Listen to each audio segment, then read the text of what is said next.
everybody, this is the Wikström. So, we're going to talk today about M. Night Shyamalan. I really like M. Night Shyamalan as a concept. He makes unique movies based on original screenplays, and he plays around a lot with themes, and he does one thing I really love more than anything else in movies: big damn twists. Now, my opinion of his movies is a little bit of a different story, because I didn't like most of the old, pun intended, Shyamalan movies. I thought that The Sixth Sense was overrated. I didn't really like a movie like, let's say, Unbreakable. And the rest of them was, a lots of ups and downs, mostly downs. Science was horrible. The Last Airbender was horrible. It is actually the later movies that I thought has been some of his best ones, actually. Glass and Split I really dug a lot. So he's that one going on for itself, but he also has, horrendously bad movies like The Happening or Signs and stuff like that. So where do I put this movie? Because it is actually not based on, an original Shyamalan screenplay. It is based on an graphic novel I've never heard about. So he might have been hamstrung or helped by this. I don't know. But let's find out what this movie is about, shall we? This is Old.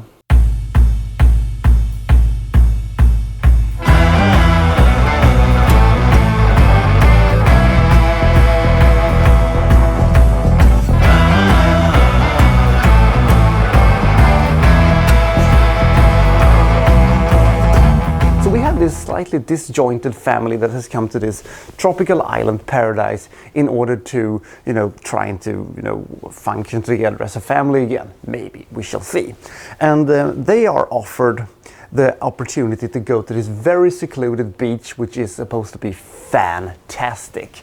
They go there alongside of a couple of other weird characters, and once they come to the beach, they are kind of there to stay in an odd way that I'm not going to spoil. Let's just say that not all laws of physics actually applies to this place.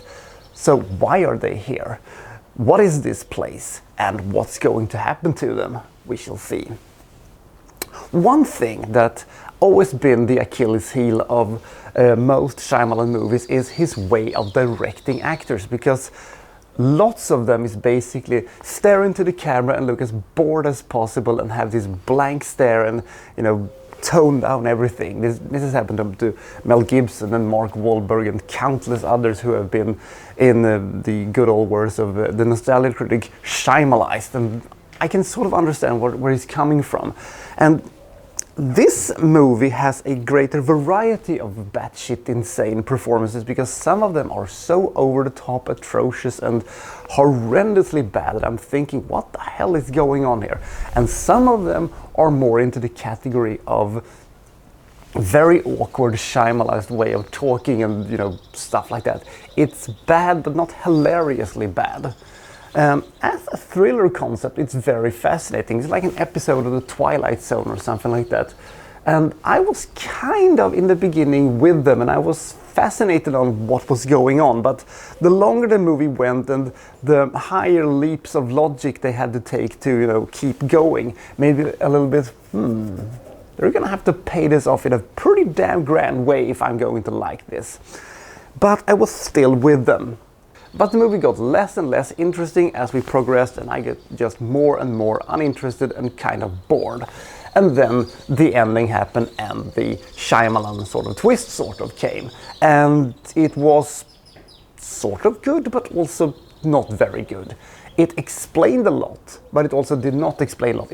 I'll say this, it tried something new, and it opened up a lot of very fascinating questions. Unfortunately, the movie wasn't going to answer any of them, so that wasn't very satisfying either. So you're left with a kind of bland, uninteresting thriller with an interesting concept that they didn't take full advantage of. They also had problems with editing and cinematography, which looked a little bit sketchy. I don't know if the story was helped or if it was hindered by the fact that this is based on, you know, a graphic novel I've never heard of. But I think that in the hands of, you know, another filmmaker, it might have been better. Maybe, you know, he could have applied something new to the whole thing. This was just, it felt like M. Night Shyamalan was going through the motions with this one. I don't know, it just felt a little bit uninspiring, but there were moments in this movie that was actually kind of fascinating. And as it always is with M. Night Shyamalan movies, I'm always trying to figure out what exactly is going on here and what the twist is going to be. That's you know, part of the fun. In this case, I kind of figured out what I thought was the solution to everything. I was, of course, completely 100% wrong, but that's sort of beside the point. But when we had 15-20 minutes left of this movie, I said to myself, this has not been a very good movie. It's been decent, but you can still redeem this thing, Shyamalan. It's how you leave them. And he left me underwhelmed and kind of bored. So comparing this one to other Shyamalan movies, he has done far worse movies, but he has also done a lot of better movies. And this is probably should be a good time to tell you this. My favorite Shyamalan movie is the most unlikely of all. Lady in the Water. That movie is a batshit insane, completely ludicrous, completely bonkers movie. But because he was so committed to the whole thing, because he took it so serious and went with it all the way with his bogus, insane thing, it worked.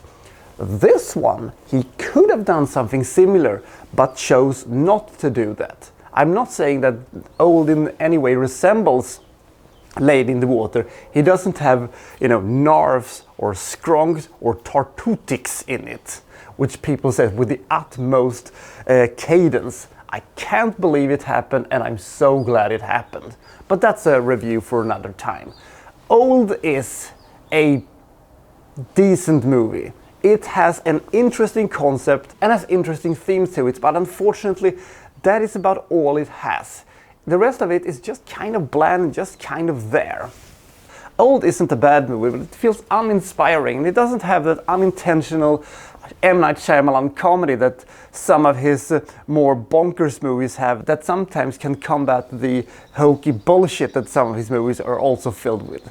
Rating this movie was certainly one of the more tricky things I've ever done, because on the one hand you gotta applaud the uniqueness of the situation and the uniqueness of the movie and the story's interesting bits to it, but you also have the bad acting, the badly written characters, the ludicrous scenario, and also the twist that both elevated the whole thing and also brought it down. It was a very confusing thing, but I've come to the conclusion that 43 points is the fair and correct rating this movie shall have. There are probably people who like this movie a lot more than I do, and fair play to them, but I could never quite get into it. Maybe it was just too much hokey bullshit. Why are the bells ringing? It's 6:48 in the morning. Anyway, I'll see you next time for, well, so-and-so reviewing, well, such and such. Thank you for watching. Thank you very much.